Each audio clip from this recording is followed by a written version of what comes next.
Hey, Rick. Oh, yes, it's Rick Dollar and Jeff. We are live at the Rick and Jeff show. Jeffrey, are you there, brother? I am. Yeah. I have to always check on this guy because I never know when he's here.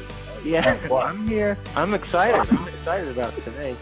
Yeah, first thing we want to do is tell everybody about Monroe Music and how they are our great sponsor, MonroeMusic.com. They're located in Bristol, Tennessee. These guys are tremendous. Anything that we need, they're there. Great knowledge. And MonroeMusic.com is slowly becoming one of the biggest music websites in the country. And God bless them. Thanks to Justin and everybody down there. They stand by us, and that's just a great bunch of people to be around. So that being said, tonight we've got Timmy and Bobby from Carolina Blue. Now, Jeffrey has put something up here that I'm not familiar with. Okay, yeah. Let me tell you what. I just want to do a little plug for webhorizon.com. Yeah. This is, I was reading here recently, there's 1 billion websites on the internet, and every second there's 61,000 Google searches. There's 70,000 YouTube videos viewed every second. Wow. 2 million emails sent every second. It's just crazy how big the internet is. And that's just on my phone, the emails part. God. Yeah, I mean, it's crazy. I don't know if that's a joke. I didn't get it. But, I don't know, man. Some days it feels like that. Yeah. You get a lot of email. Yeah. But anyway, if you have a website and you want to succeed online, then give me a call at 866-966-9932, and I'll give you a free consultation to help you succeed online.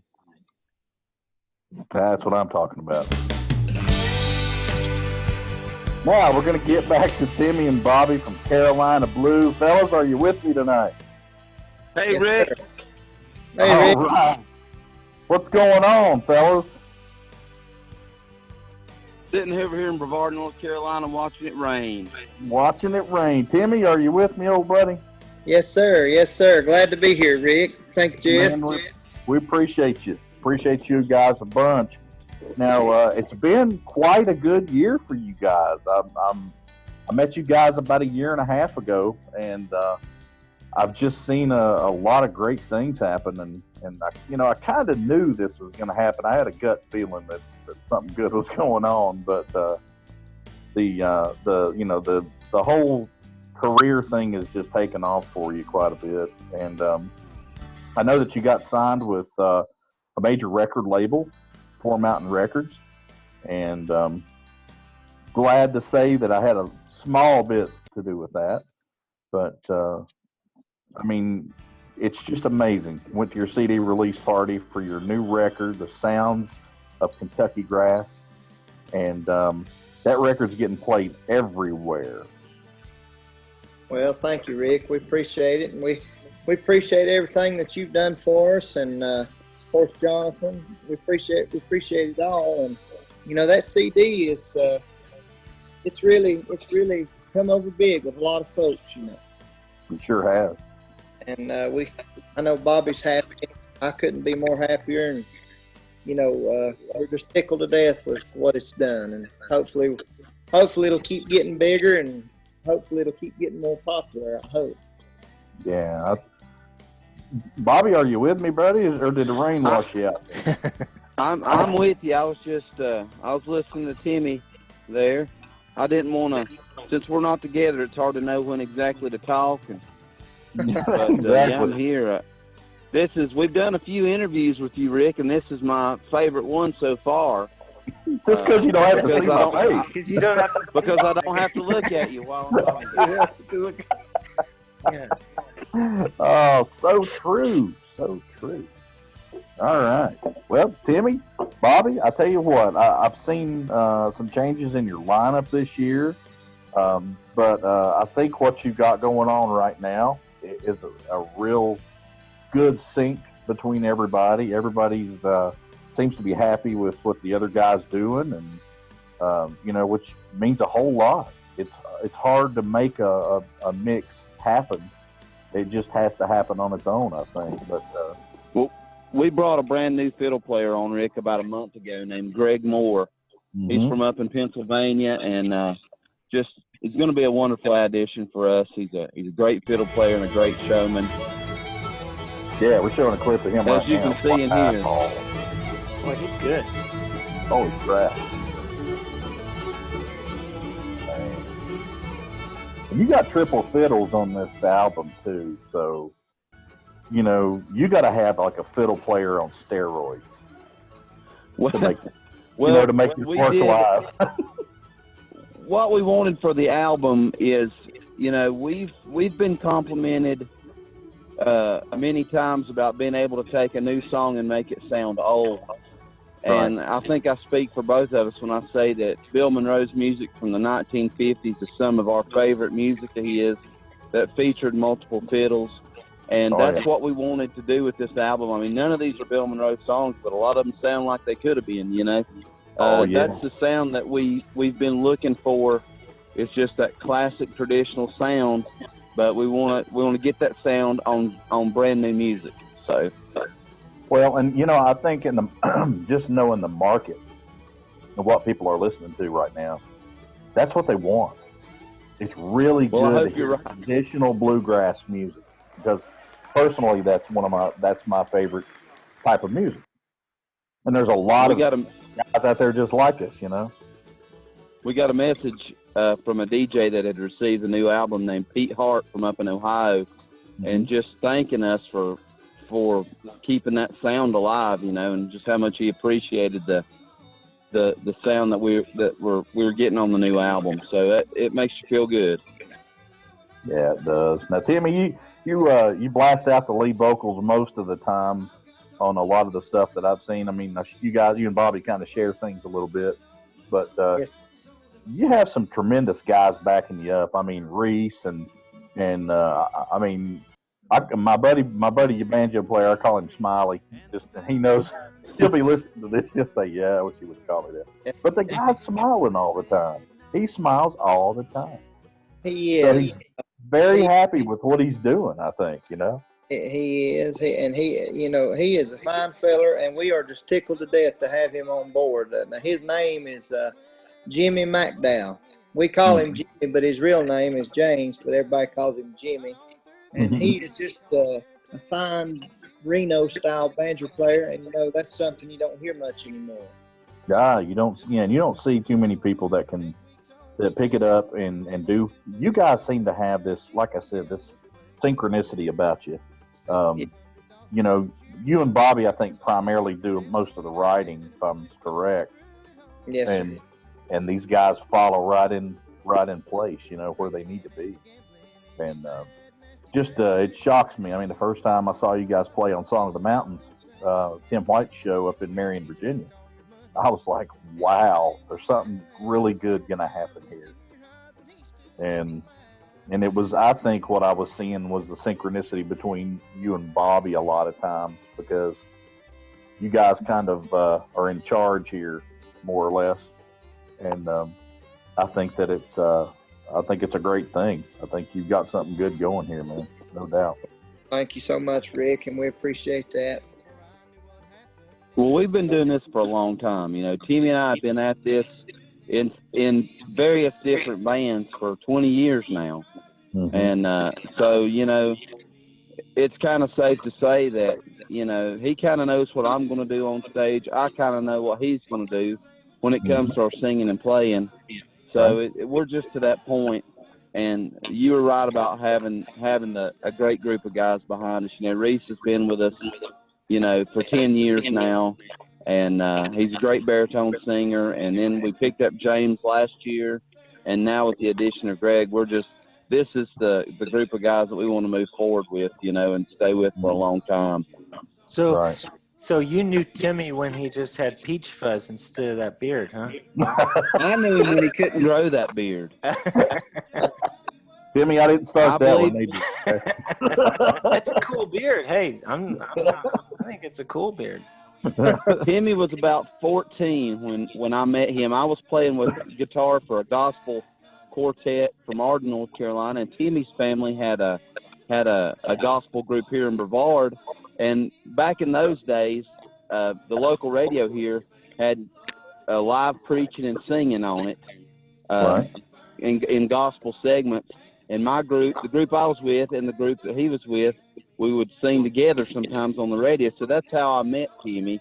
And it wasn't probably long after that I quit the group I was in and joined Timmy's family's group. And Wow. we just kind of been playing and singing together ever since. I That's took a awesome. job with Roy Chapman, a local legend here, in 2001. And then Timmy followed about a year later in Roy's group as a mandolin player. So we just always sung together, you know. You know, don't you guys do a benefit show? Is it once a year in November, I think, isn't it? For First Saturday in November. This First is Saturday. to honor Roy, who's gone now. Roy passed away a few years ago, and Joe Byers, another hometown legend here that's really helped us. Those guys meant a lot to the people of Transylvania County where we live, and we wanted to find a way to honor them and honor, you know, the music that they gave. So we've started a benefit show that's going to benefit a scholarship in their name. And it's every year in Rosman, North Carolina, my hometown, the first Saturday in November. And I think this year we're going to have Joe Mullins and the Radio Ramblers join us there, as well as Dave Adkins. And a great group of guys here called the Slick Fisher Boys are going to join us for that. So wow. It's going to be a big time up there. Yeah, no kidding. You guys are going to have to save me a seat up there, okay? You better come this year, buddy. Yes, sir, I promise. No doubt. I will have You to take be the night off from Song of the Mountains and come up to that. All right. That's going to be a toughie. Oh, man. Well, you guys, you know, like I said, you guys kind of got your act together now. It's kind of gelling a little bit. What are you looking at in the future? I mean, I know you're coming up a date in 2018. Hasn't been announced yet, but you're going to have an early year 2018 date at Song of the Mountains with Mr. Tim White, and you know, that's 140 million potential viewers. Okay, and that just gives me the willies. I mean, I went out on stage once with it during the taping, and I was like, you know, about to crap my pants, and I just got thinking about how nervous I should be, and I got that nervous. So, how do you guys keep it together when you do stuff like that? Well, Timmy, I don't really know. I don't have a good answer for you, because a lot of times I do get nervous, but I try to, especially if it's on TV or something. But Yeah, really. I just try to pull it together and think about how I want to put on a good show for the folks, you know, and just try to do my best. And I know that's the same for the rest of the boys. So, and we want to carry. The best way for me to say this is I think what we want is to carry traditional bluegrass music in the format that was laid down in the bluegrass gospel according to Bill Monroe. You know, I guess that's a good thing to say.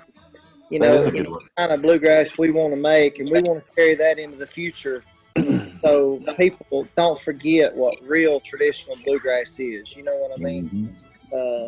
And we want to play on a professional level for a living. I mean, that's what we're looking for. We want to perform for folks, and we want to be a blessing and a help to people. And, you know, like I said, we want to carry on the legacy of Bill Monroe's music, you know, in his style, but with our words, I guess you could say. Exactly. I agree with that. Now, Bobby, being with Poor Mountain Records like I am, you know, we've got a pretty big showcase coming up at IBMA this year. And I'm just tickled to death that I can, when they hand me that microphone, I can introduce you guys. I mean, it's just going to be something, it's going to be a milestone that I'm probably going to not believe for a little while. I'm going to be thinking, man, am I sure I'm supposed to say this? because it's only been a short time since I met you guys. And sometimes you just think, things are meant to be. And the way this has all come together, sometimes I just think the good Lord had a hand in all of this. So, well, you can bet your bottom dollar that the good Lord put all this together for us, Rick. We've prayed for a long time to be able to do this, because we feel like this is what we're called to do, is to make music for people. Oh, I completely agree. Yeah. I've worked a lot of jobs in a lot of different fields, in my life, and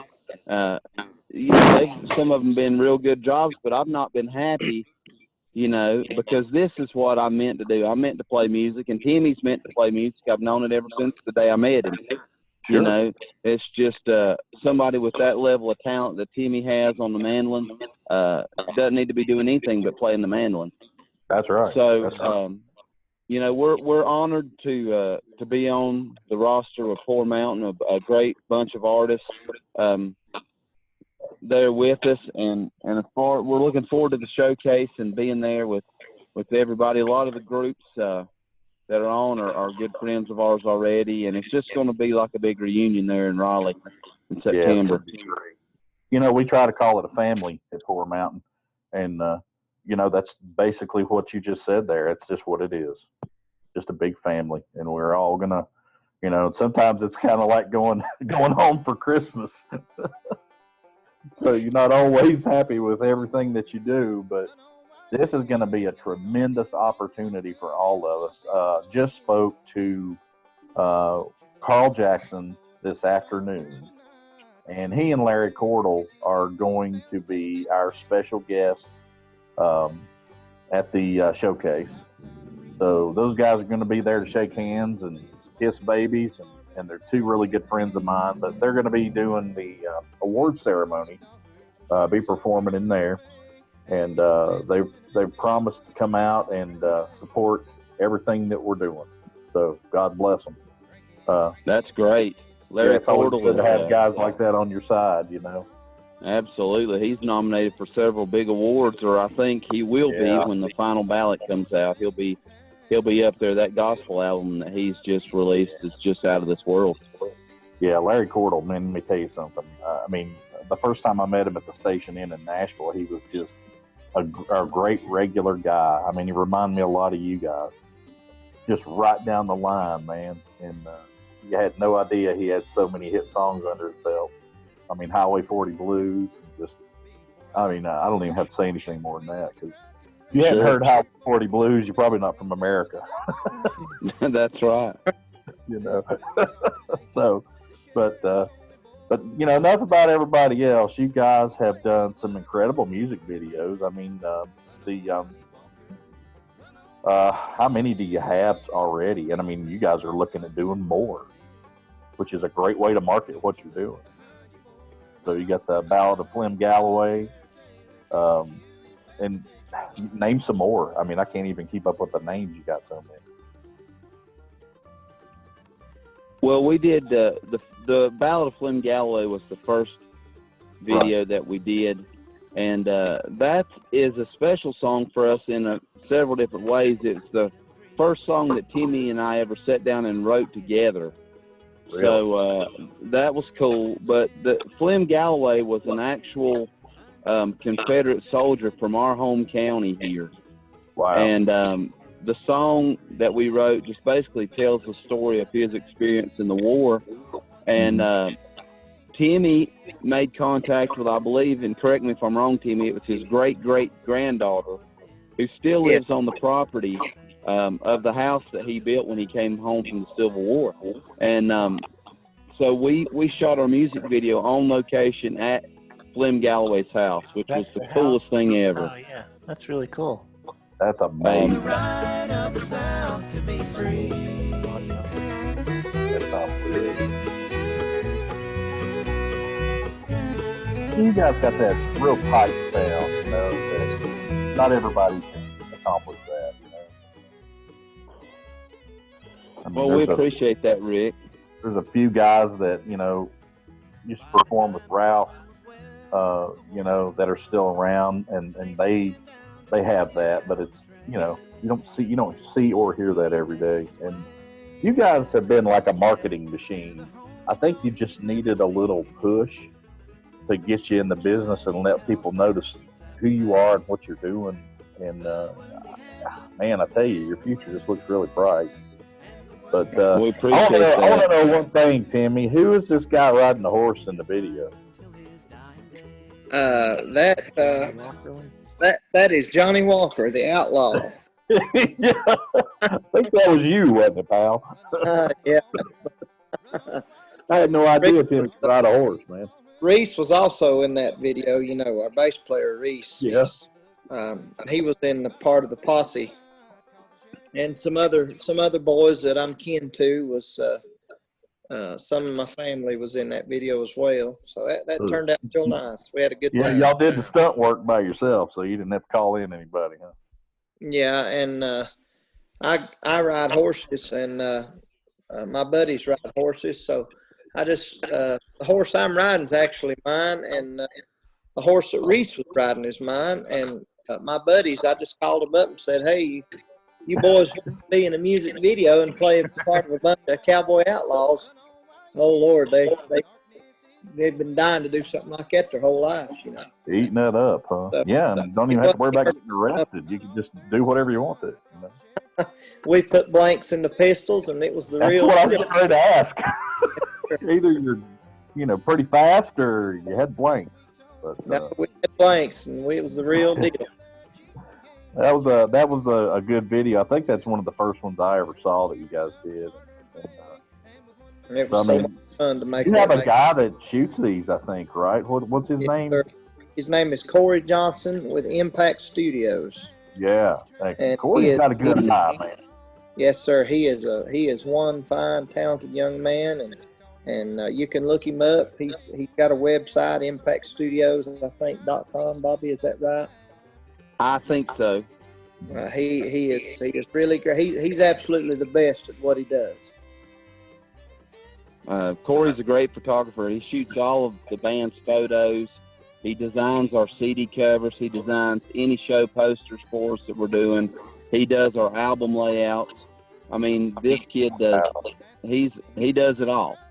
That's incredible. It's good to have a relationship like that with somebody, this early in your career. You can carry that guy with you forever. I mean, sounds like you need to. I mean, he's. Well, we hope to keep Corey working with us as long as he wants to, as far as I'm concerned. Well, that's cool. And then if something happens, you can always hire Radio Dog Productions. That's right. Me and Jeffrey can hang out. I ain't riding no horse, so I can tell you that. Rick, you'd have been good in that video, man. Yeah, I'll just have to watch. Well, Timmy, last time I saw you at the CD release party, brother, you wasn't feeling too good. You actually work on a farm. I mean, that's what you do, right? Yes, sir. And yes, sir. I had the laryngitis. Yeah, I think you've been cutting like hay. June Carter in that movie. I had the laryngitis. Yeah, it did. I'm telling you what, and it couldn't have picked a better time to hit me than that CD release party. But we still did pretty good, man. I mean, that was a great performance. I mean, well, I was as nervous as a cut cat, I reckon, before the show, but we got through it all right, I reckon. And, it went great. Days after that, and healed up good, and I'm about to get back to normal now. So. I don't know. Bobby said something about you couldn't be normal. Well, I don't know. What about a man that would go watch a Wonder Woman movie? Yeah. That's what Bill Monroe would say. What about a man? Yeah. I want to tell everybody that we were late going on the air tonight because Timmy had to go see Wonder Woman. Oh, yeah. That was a powerful movie right there, boy. Mighty the powerful. swirling undertones of all the drama, right? Yes, sir. That was powerful. Oh, Lord. Man, you guys are a hoot. So what's going on next year with your festival appearances? I think you guys are going to hit a couple of really big ones. Well, we've got this coming up this year. We've been invited by our good pals, the Steep Canyon Rangers, to do their Mountain Song Festival, which is a big, and I mean, it's not exactly a bluegrass festival. You know, they've got a lot of different things, but I mean, we're going to be there with, I think, Rob Ox and Trey Hensley, Sierra Hull. The Rangers are going to be there, and we're going to be there on Sunday with the Nitty Gritty Dirt Band. So how cool is that? Killer, man. I mean, you know how many times people would give their left arm to perform even in the same venue with those guys, much less, you know, on the same day, and you're probably going to get to hang out with them a little bit, which is kind of cool too. So yeah, absolutely. And then we just got a call at midnight the other night about coming down to the Outer Banks Bluegrass Festival in October, which is a big one. I mean, that was a bucket list festival for us because it's one of the bigger ones in the country, and we have been wanting to do it for a couple of years, and we're really excited to be down there. No doubt. No doubt. Man, I'm telling you, guys, it's just rolling forward. And all I can say to you, the only advice I can ever give anybody that's in your position is hold on tight. That's kind of what our buddy Joe Mullen said. He said, now just sit back and enjoy it because you only get to come up through this and emerge one time. Yeah. You know, so just sit back and enjoy it and don't take it for granted. That's what we're trying to do. You know, it's been such a fast and wild ride for us because 2 years ago we were a band that played, you know, 25 shows just locally here. And now, you know, this year we're pushing 100 shows all over the country. And, I mean, that's how fast things have happened for Carolina Blue. And we're sure blessed and thank the Lord for his blessings on that because that's what we want, you know. Yes, sir. Yeah, yes, sir. I think when we did our video interview at Song of the Mountains, I think I asked you how many dates you played, and you told me like 35. And now it's like it's just a whole different ball game. It is, Rick, and it's kind of surreal for us because, you know, Timmy and I used to take our vacation to a bluegrass festival every year. We'd go spend, you know, the weekend at a bluegrass festival just as fans, you know, and we've been fans of Dole Lawson and fans of Joe Mullins and now we're, you know, I don't want to, it's weird for me to say contemporaries with these people, but you know, we're on a level now where they're peers, where we work with them on shows and stuff, and that's just a surreal thing for us, you know, because in my heart and mind, I'm still just a big fan of bluegrass. Yeah, I understand. I mean, you know, it doesn't matter how far you go or the people you meet, and I mean, always take something away from meeting somebody, you know, like Dole or any of those guys, Bobby Osborne. I mean, it's just amazing the things you can pick up from Dole Lawson because he will impart something to you, and you might not think about it right then, but driving home, it may hit you like a ton of bricks. And I was talking to Dole at IBMA last year, and I just said, man, I just want you to know what an influence you've been on me. I said, I learned to sing harmony by listening to cassettes of Dole Lawson and Quicksilver. Wow. And that's the truth. You know, that was one of my teachers in learning how to sing. Harmony parts was Dole Lawson. Well, Bobby hits that mandolin. Timmy hits that mandolin pretty good. And you know, sometimes I'll wonder, Timmy, did that just come natural to you, or did you have somebody that influenced you like that? Do you mean just on the mandolin in particular, or music? Oh, just the way you play and your harmonies that you guys pull off, you know. I mean, that's the one piece of this whole puzzle that really works, you know. Good. The very first influence on the mandolin that I ever remember hearing was, I guess the greatest influence would be Bill Monroe. It'd have to be because, right. Really, I mean, I never really took any lessons.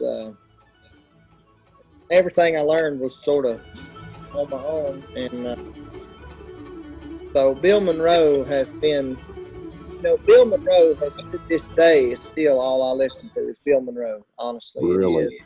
In the last 2 years, I've discovered Mike Compton, and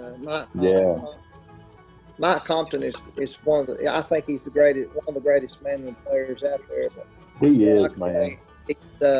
Mike Conlon has really took Bill Monroe to a whole new level, you know, for me. I mean, just Bill Monroe's is the greatest ever since I was a kid, but, you know, Mike can play Bill Monroe so great. I mean, he's really helped me a lot. So he's influenced me a lot. His videos have.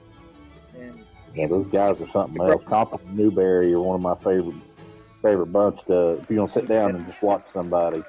Yes, those guys got it together, let me tell you. And of course, you know, Ronnie McCurry, Right. and other Monroe style mandolin players as well that I've listened to down through the years. But you know, when I was young and growing up, I didn't listen to anybody but Bill Monroe. I mean, and that was honest to God, that was it. You know, all I had was Monroe cassette. Now I did listen to the Stanley Brothers a lot, but being a mandolin player, you know, I really focused on Monroe and what he was doing. And, you know, it's kind of funny about harmony. I never did learn to sing harmony. I just tried to sing like Bill Monroe. I don't know if that makes any sense, but I didn't. Sure. Ever since I growed up, I sang all my life, but I didn't know nothing about singing harmony. I just reared back and let her fly, you know. There you go, buddy. When I got with Roy Chapman, I'm glad he put it that way. That's exactly what it's got to happen, man. with Roy Chapman, Roy taught me really, and me and Bobby both, I guess, how to sing parts. I didn't know how to, you know, like I said, I sang my whole life, but I didn't know nothing about parts and when to put them. And Roy really helped us along, and you know, showed me when to try to sing high like Monroe and when not to. You know. That's it. Well, let me ask you guys a question. Real quick. This is an important question. You may want to think about this in a second before you answer. The first time you win an IBMA award, like Emerging Artist of the Year, which you guys are up for this year, by the way, do I get to come up on stage with you? Well, I promise I'll wear my long breeches. Yeah, you can come if the Lord blessed us with a win this year, I'd be so flabbergasted. You'd probably have to give a speech for me. Buddy, I can do it. Let me tell you. No, this whole we're new to the whole IBMA thing. We joined IBMA last year and made our first trip down to the World of Bluegrass last year. But just to be considered, I mean, it's a process. You know, there's a nomination process, and we've just completed the second round of voting, and then the final ballot. So we're not actually up for it yet, but we're in the running for it. But that's right. You know, it's a humbling thing for us, you know, because it's still hard for me to fathom that people outside of this area where I live know who we are. You know, and all this is chosen. The IBMA nominees are chosen by IBMA members. So, and you know, it's a humbling thing for us to even have made it where we've made it this far. And you know, if we don't make it onto the final ballot, you know, I'm not going to be a bit disappointed because, you know, it's just we're thankful for what we've been blessed with. No doubt. Well, guys, I'm going to tell you something. I've had a lot of fun sitting here talking to you. Now, Bobby, I talk to you on the phone, and Timmy, I talk to you on the phone sometimes, you know, sometimes 2 or 3 times a week. But to be able to sit down and let you toot your own horn here for about 45 minutes or so, man, that's the way to do it. I've just had a ball with you guys tonight. And Jeffrey, you got anything appreciate you. To add? Oh no, I mean, I think they sound awesome. I really like Timmy's vocals. No offense, Bobby, but I haven't heard you singing as much, Bobby. But I think Timmy has a real nice. I mean, both of you sound awesome, but I really like Timmy's vocals.